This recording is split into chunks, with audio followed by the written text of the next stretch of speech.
Hey everybody, this is that drummer guy Josh Runquist, and it is my absolute honor to be with one of my biggest drumming inspirations for at least the last decade, Mr. Marco Minnemann, who's playing here tonight with the Aristocrats here at the Amsterdam Bar and Grill in St. Paul, Minnesota. How's it going? Oh, well, thank you first of all, and it's going very well. We're on tour for a while here now, and it's been awesome, and Culture Clash is doing great, so we're supporting our album and our fun. Well, that's great to hear. Like I said right before I turned the recorder on, I was scared the show wasn't going to happen since Station 4 closed down, but I'm so glad the Amsterdam Bar and Grill picked up here. Yes, for all the listeners in Minneapolis, yeah, we had exactly that problem that all of a sudden that one club closed down where we were supposed to play, so last minute they rescheduled, so we're, incredibly happy to be here, actually play for you guys. Oh, very much so. The last time I saw you and Guthrie was over at the Fine Line with right. Stephen Wilson back in May, and that was an absolute killer show. So I'm totally expecting the same thing tonight. Seeing you with Brian Beller as well. Oh yeah. Well, this is our baby. I always call it that way, isn't it? It's like basically Guthrie and I we play with Steve, and Brian and I we play with Joe Satriani as well. But the Aristocrats, that's when we really write our stuff and kind of just have fun on stage to the max. Absolutely. So how has the reception been so far for Culture Clash? Oh, it was actually pretty intense and great. I mean, it's like one of these things. The first Aristocrats album was more kind of to get to know each other better, because we had like a show which was really incredible, and that's when our chemistry started. Then we started touring a little bit. Actually, no, but before that, we started to immediately record an album because the response was so well on that trio. And by that time, we still kind of, like I said, got to know each other a little bit better, through playing. And so the chemistry, was immediately there. But, I think with Culture Clash, and after touring and after recording the DVD and everything, we kind of already also knew who likes what kind of music genre, who, would probably love to play what kind of, musical material.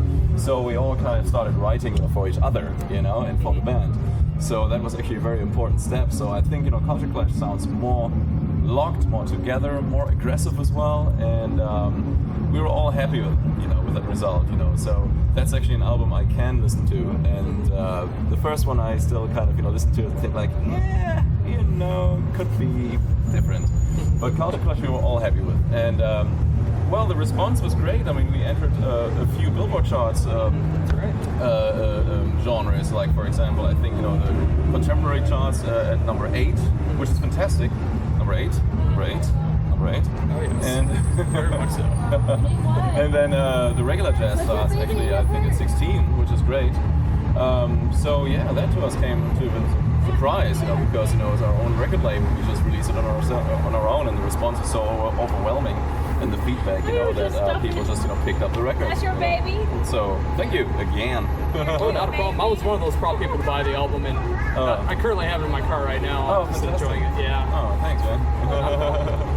So, how is it this time touring with the new album? I mean, is it mainly focused on the new album, or is it like brought to both? Yes, you know what? Actually, no. To be very honest, yeah, it is focused on the new album. We play pretty much almost everything from that album. And maybe 3 or 4 tracks from the first one as well. But yeah, man, it's really fun to play these songs. They're so compact, and so the compositions are so much fun to play. And also, like the genres we covered are pretty much wide open. We have like everything from like really quiet parts to like completely aggressive metal parts or to kind of bebopish parts or whatever. Like everything's kind of covered there. Like a lot of fun. Oh, very much so. That's what I love about you guys so much is. Obviously, besides the skill, it's like the dynamics and the versatility and all the different styles that are shown off from everything that you guys play. Oh, thanks, man. Yeah. Oh, not a problem. I believe it was last week it was announced that you're going to be working with Tony Levin and Jordan Rudess on a new project. That's absolutely correct. And we'll be releasing an album called LMR. I know it's not very original, but it's a record company's idea, isn't it? No, but Tony does. He already did in the past like projects like Bosie Levin Stevens and Torn White Levin or something like that, whatever it's called. And now it's this project actually, Levin Minnemann, Stephen Rudess. And so yeah, I started writing material for that actually by earlier this year, January, February, and up until actually a few months back, or a few weeks back, until we kind of had the entire thing together. And it's also a complete group effort, but basically conceived and kind of recorded in different areas of the world, and then kind of put together. Also, actually, quite an exciting record. Like I heard the results and they were pretty good. So there you go. So, is there any chance of that project playing live? You never know. Most likely, not really, because I'm busy with Aristocrats and Joe Satriani, and Tony's on tour with Peter Gabriel, and Jordan Rudess has this other band whose name I forgot. And no, but maybe next year for a few special events or something. But most likely this is like a recording project. Oh, very cool. Yeah. But the response was incredible. I think even the pre-sales. Their album is going to be released September 5th. And so far we already almost sold like 1,500 copies, which is ridiculous. I thought like, wow, it's only August. So oh, it's so very cool and so well deserved as well. Oh, thank you.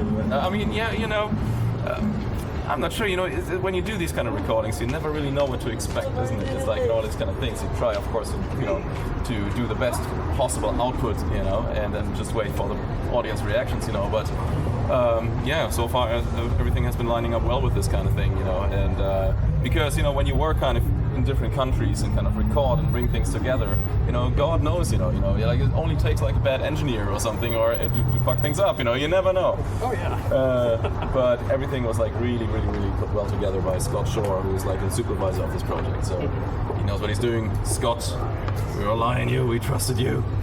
And you delivered. Oh, awesome. I can't wait to hear it. I was one of those people that did pre-order it, as well as my roommate as well, who got the special edition of it. So, oh, that's cool. Yeah, it's going to be awesome.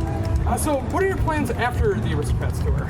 After the Aristocrats tour, Brian and I, we jumped right off onto actually the Joe Satriani tour again. And we'll be touring actually the States and Canada this time. Just got back from Europe. And then after that, we take a little break and then actually do Aristocrats World again and tour all over Europe and then Australia and South America. There's always something going on. Oh, very cool. Yeah, music never stops, doesn't it? It never does. Hopefully it never does either. I'm really hoping that Joe Satriani tour comes around here. I'd love to be able to see you play with him. Yes, and we will be here, I think, around the corner. That's going to be probably like end of September or something, or October. Oh, very cool. So, yeah, it would be good to see you there. Oh, very much so. It'll be great to see you again, 3 times in 1 year. Oh, great. Thank you. So is there anything that you'd like to say to any aspiring drummers that are listening to this right now? Yes. Anything to any aspiring drummer. See, I learned to play, first of all, like, keyboards, like, organ and guitar. And I kind of, more listen to bands and love their music. So when I started playing drums, my idea was more kind of, realizing the ideas in my head and kind of composing with it and then bringing it to the instruments. So the drum set, I never saw it, even though I am a technical player as well, but I never kind of, put the technique, basically first, in front of every other aspect. I think composition is, or music is, what really counts. But yeah, I am interested in complexity and kind of, pushing boundaries in music and kind of, coming up with stuff that my head tells me to, and not like, anyone else. So I kind of love to experiment and kind of compose crazy shit, as you sometimes can hear. Oh, very but, it doesn't, sometimes it's like, really out there, and sometimes it's also like very calm and just, spacious, So, but what can I give, like any other advice? Like, make sure that your instrument sounds well. That's actually very, very important, that you have a good tone and that your time is good. These are like, things that are very, very, very important, because, that's pretty much the foundation, for every good song. Absolutely. Yeah. And just to wrap things up here, I know you got some food on the way, and then get ready for it tonight. That's okay. Oh, not a problem. Yeah. Is there anything else that you'd like to bring up that I've not brought up yet? Anything I'd like to bring up that you haven't brought up yet? Well, you know what? I mean, check our new Aristocrats album out. That's what I can say. Pick also my album out, my new album, Symbolic Fox. Guthrie's on that as well, actually. And, LMR is on the way. And other than that, crazy touring. Jesus Christ. Well, thank you very much actually for listening and for supporting actually our music. We're actually very privileged, to being capable to play our shit all around the world. And I think, that's what I like to bring up. Just we are really thankful for this. And I'm thankful for being able to, again, interview one of my biggest inspirations behind the drum set. And Thank you so it's much. just going to be phenomenal to be so close and seeing everything that you guys are going to be doing tonight. Man. No, well, enjoy, and I hope you're enjoying it as well. I hope you're not catching a shit gig. So we're trying to do our best to impress you or to satisfy everyone. All right. No, I'm thank you glad to so hear it, much. but man. thank you so much. No, and thanks for have a fantastic show tonight. Cool. And Thanks, man. Oh, thank you. Yeah, go ahead. And once again, this has been the amazing Marco Minnemann. Where? Who? Oh, he just took off. Yeah. And this is that drummer guy, Josh Runquist. Thank you.